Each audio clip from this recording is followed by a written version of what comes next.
নমস্কার, আমি রূপালি ডেইলি ব্লগে অনেক অনেক স্বাগত। আপনারা সবাই কেমন আছেন? আশা করি সকলেই ভালো আছেন। আমরাও বেশ ভালো রয়েছি। কাল রাতে অরহর ডাল এনেছিল। তো বলেছিল বড়া খাবে, তো ওইটা জল দিয়ে ভিজিয়ে রেখেছে জ্যোতি। আর এখানে গপু সোনার সাথে সোনামা খেলছিল। ও ওর সাথে কথা বলছে। ওখানে পুরোপুরি ভালো মতন কথা বলতে পারে না, তো অল্প অল্প শিখছে। ওর সাথে খেলা করছিল লুকোচুরি, টুকি টুকি। তো শুনতে পাচ্ছ কীভাবে সিটি মারছে। আর একটা লাউ আছে, তো কবিতা কী বলছিল মাছের মাথা দিয়ে লাউয়ের ঘন্ট খাবে। তো আমি বললাম কি না, বসে থেকে এটা বসে বসে কেটে নিই, আর যেহেতু দুপুরে রান্না করতেই হবে, তো সবজিটা কাটছি আর ওদিকে ভাতটা চাপিয়ে দিয়েছিলাম আমি। একটা দিদিভাই আমাকে বলেছিল, ও তুমি এভাবে লাউটা কেটো না, মানে গুল টেপে, তো লম্বাভাবে কাটবে। তো আমি জানা মতে চাল কুমড় কাটতে লাগে না, তো এখন শুনি কি লাউ কাটতে লাগে না। তখন যারা জানে, বড় মানুষ তার মিথ্যা কথা বলবে না, তো ওভাবেই আমি এখন কাটি। আজ কিছু দিদিভাইয়ের কমেন্ট পড়ো। তো শুভ বৃষ্টি দিদিভাই লিখেছে 10 নম্বর, লাইক দিয়ে দেখে নিলাম, খুব সুন্দর হয়েছে বোন, থ্যাংক ইউ সো মাচ। তারপরে দেওয়া শম্পা রায় লিখেছে, দিদিভাই লিখেছে দারুণ হয়েছে রান্না, থ্যাংক ইউ সো মাচ। তারপরে এখানে লিখেছে সুপর্ণা কি ব্যানার্জি না এরকমই হবে, দিদিভাই লিখেছে উপমা খুব সুন্দর হয়েছে, খুব সুপ মিলিয়ে খুব ভালো লাগলো, থ্যাংক ইউ সো মাচ। গৃহিণী রায় দিদিভাই লিখেছে দারুণ হয়েছে উপমা, থ্যাংক ইউ সো মাচ। তারপরে মনীষা দিদি রান্নাঘর থেকে লিখেছে খুব সুন্দর হয়েছে বোন তোমার ভিডিও, এভাবে পাশে থেকো দিদিভাই তোমরা। তোমাদের সাথে গল্প করতে করতে আমি অনেকটা কাজ এগিয়ে নিয়েছি। দেখতে পাচ্ছ ওইদিকে উপর থেকে টিয়াটা নেমে পড়েছে গোপোষণা। তো আমি এখানে লাউগুলা কাটছিলাম, ও শক্ত জিনিস পেলে মানে নেমে যায় নিচে, জানো তো, কাটার জন্য। তা আমি ওদিকে ভাতটা বসিয়েছিলাম, তো জ্যোতিকে বলছি কি তুমি লাউটা কেটে দাও, আমি ওদিকে ভাতটা নামিয়ে ফেলি, যেহেতু আমার ভাত হয়ে গিয়েছে।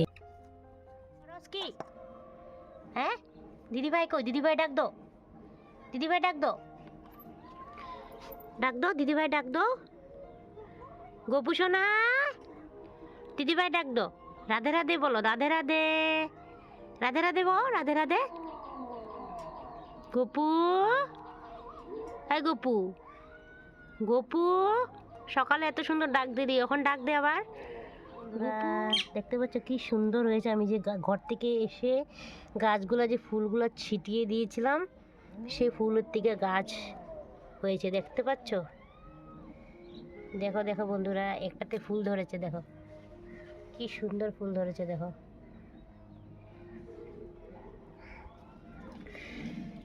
তো খুবই সুন্দর হয়েছে ফুলগুলো, দেখতেই পাচ্ছিলে। কমেন্ট সেকশানে জানাবে কেমন হয়েছে। তো এখানে গোপোষণাকে আমি দিয়ে মানে ওর খাঁচাতে ভরিয়ে দিব, বহুত দুষ্টামি করছে। আর ওইখানে দিদিভাই লেগেছে, রাজিয়া খান দিদিভাই লাগছে, দিদি শেষ পর্যন্ত আছি, কাজ করি, অন আছে, থ্যাংক ইউ সো মাচ, এভাবে পাশে থেকো তোমরা। তো ওইখানে আরও লেগেছে মণিমুক্তা ব্লগ থেকে, তারপরে দেওয়া শম্পা ডেইলি ব্লগ থেকে, গুড ইভিনিং দিদিভাই, তোমাকে গুড ইভিনিং। অনু ব্লগ থেকে thank you so much, Rimi lifestyle থেকে thank you so much, Rakhi Biswas দিদিভাই লিখেছে। অনেকেই বহুত কিছু কমেন্ট করেছে, বাট পড়তে গেলে অনেকটা লেট হয়ে যাবে, তার জন্য।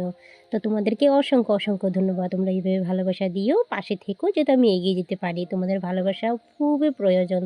তো দেখো কথা বলতে বলতে আমি এখানে অনেকটা কাজ এগিয়েও ফেলেছি, এখন আমি ডালটা সোমবার দিয়ে দিব।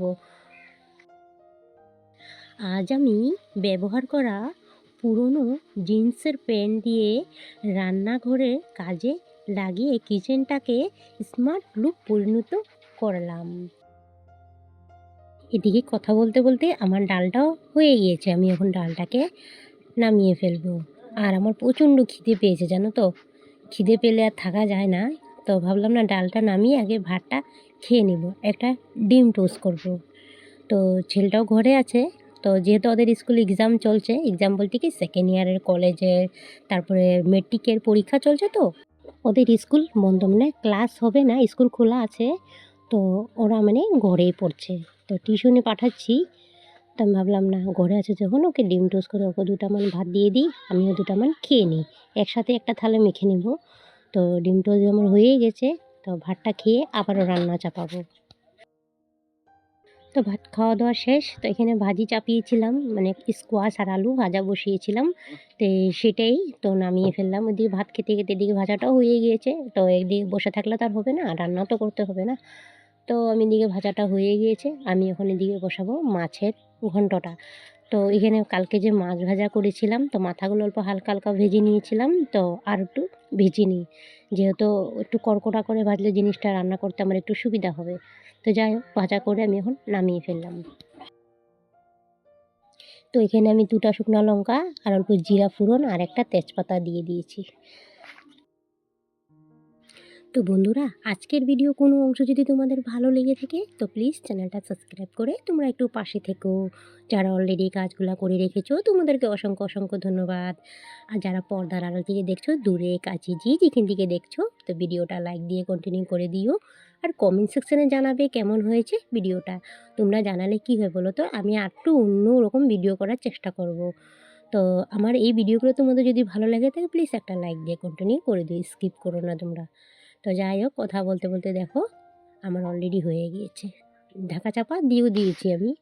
তো আমি এদিকে ভেবেছিলাম কি না, শোকেসটা গুছাবো তো হয়নি, কালকে যে আমি কাপগুলো বার করেছিলাম সেই কাপগুলি আমি জায়গাতে আবার ভরিয়ে দিচ্ছি। একদিন আমাকে আবার শোকেসটা ধরতে হবে। তো যেহেতু মাটির ঘর না, ধুলো পড়ে যায় জানো তো, বারবার ছাপা করলেও এরকমই হয়ে যায়, বারবার ধুলো পড়ে যায়, যেহেতু ঘর ঝাড়ু দেওয়ার সময় প্রচণ্ড ধুলো উড়ে। দেন আমার লাউয়ের ঘন্টটা হয়েও গিয়েছে।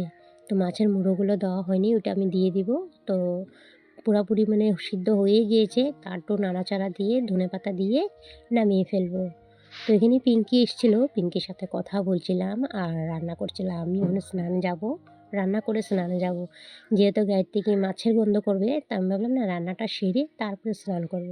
আর গায়ের থেকে স্মেল করলে ভালো লাগে না, দেখবে তো, খাস করতে মেয়েদের গায়ের থেকে যদি খারাপ গন্ধে বাড়ে না, মানুষের নোংরা বলবে, তার জন্য। তো আমার লাউয়ের ঘন্ট হয়ে গিয়েছে, আমি এখন লাউয়ের ঘন্টটাকে নামিয়ে ফেলবো।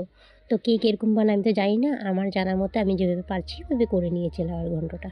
তোমরা কি এভাবে করো বন্ধুরা? আমাকে জানাবে তো কমেন্ট সেকশানে, হয়েছে কিনা না লাউয়ের ঘন্টটা। তো যাই হোক, আমার হয়ে গেল, এখন আমি যাব দেন স্নান করতে। তো দেখো, লাউয়ের কালারটা খুবই সুন্দর হয়েছে, খেতেও খুব টেস্ট হয়েছিল। তো আমি ভাবলাম না, উঠানটা একটু, ঘরের দুয়ারটা একটু ঝাড়ু দিয়ে দিই। তো সকালে একবার ঝাড়ু দেওয়া হয়েছিল, বাসি উঠান যেহেতু, সকালে একবার ঝাড়ু দেওয়া হয়ে যায়, ছোটো মোটো উঠান তো, আর বাইক থাকে, তা দুয়ারে দুয়ারে ঝাড়ু দেওয়া হয়ে যায়, তার জন্য। তো না, একটু স্নানের আগে দুয়ারটা একটু ছাপা করে দিই, ভালো লাগবে দেখতে। তো সাইকেলটা খুবই কাছে আসলে, তো আমি বললাম না, একটু সরিয়ে দিই, জাবড়াগুলো উঠাতে আমার একটু সুবিধা হবে। তো আমি উঠানটা ঝাড়ু দিয়ে যাব স্নানে। তো এখানে জাবড়ার গাড়ি আসে জানো তো, আমাদের এখানে জাবড়ার গাড়ি আসে, এই জাবড়ার গাড়িগুলোতে আমি তখন জাবড়াগুলো তুলে তুলে দিই জানো। এখন আর আগের মতন ফেলতে হয় না, তো জাবড়া আমি দুয়ারের সামনে রেখে দিই, ওরা নিজের থেকেই ঢেলে নিয়ে যায় জাবড়াগুলি। তো আমি এক জায়গায় সব, মানে এক জায়গায় গুড করে রেখে দিই জাবড়গুলি।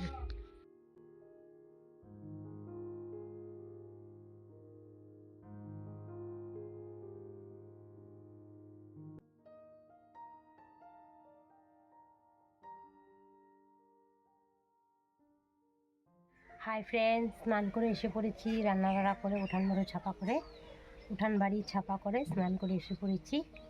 তো কখন বাজে কটা দেখাচ্ছি, দেখতে পারলে কটা বাজে, 1টা বাজতে নিয়েছে, 5 মিনিট বাকি আছে। তো এখন একটু পরে ভাত দিব, চলো একটা ভিডিও থাম্বনেল বানানো বাকি আছে, সেই থাম্বনেলটা বানিয়ে নিই। আর এখানে আমি জিন্সের প্যান্টটা নিয়ে নিয়েছি, মানে ছেলেটারই ছিল, আমার ছেলের ছিল। তো ভাবলাম না, এটা তো পরা হয় না, জিন্স প্যান্টটা কেন এরকম ফেলে রাখবো, চলো আমি রান্নাঘরে ব্যবহার করার মতন কিছু একটা বানিয়ে নিই। তো আমি রান্নাঘরে ধরার মতন একটা বানিয়ে নিচ্ছি, মেশিন আছে, তো ভাবলাম না, ঘুম থেকে উঠেছিলাম তো বসে বসে ওটাই সেলাই করছিলাম। তো পিঙ্কিও আছে এখানে, বসে বসে কথা বলছি। সবসময় মেশিনে সেলাতে বসি না, কিছু কিছু হাত দিয়েও করে নিই। আর আমি যেহেতু আগে হাতের কাজ করতাম, আমার হাতের শিলিও পুরো পোক্ত থাকে সবসময়। দেখতে পাচ্ছ কীভাবে আমি সিলিয়েছি, এটা খুলবেই না, একদম খুলবে না, এভাবে সিলিয়েছি মুড়িয়ে মুড়িয়ে। তো কেমন হয়েছে বুদ্ধিটা একটু কমেন্ট সেকশানে জানাবে। আমার এইভাবে আমি ধরা চোরটা বানিয়ে নিলাম। আর তাছাড়া এখানের মধ্যে একটা ঘটনা ঘটে গেল জানো, শিলাতে শিলাতে হাতের থেকে সুইটা ভেঙে গিয়েছে, এরকম রাগ উঠেছে, আধার মধ্যে রয়ে গিয়েছিল। আর তখন সন্ধ্যার সময় দেখা হচ্ছে তোমাদের সাথে। তো ভিডিওটা বেশি লম্বা করব না, দেন এখানেই শেষ করছি। সবাই ভালো থাকবে, সুস্থ থাকবে, নেক্সট আগামীকালে আর একটা ভিডিও নিয়ে চলে আসবে। ততক্ষণের মধ্যে সবাইকে টাটা বাই বাই। আর হে বন্ধুরা, চা খেতে ইচ্ছা করলে আমাদের ঘরে এসে পড়ো, আসামে। তো জোরহাট আসামে আমাদের ঘর। তো কে কে কোথা থেকে দেখছো কমেন্ট সেকশানে জানাবে। আমি তো বলে দিলাম জোড়াট আসাম। তো চলো 2 কাপ চা বেরিয়ে নিয়েছি, মাকেও দিয়ে দিই, আমিও খেয়ে নিই। Thanks for watching, tata, bye bye, take care.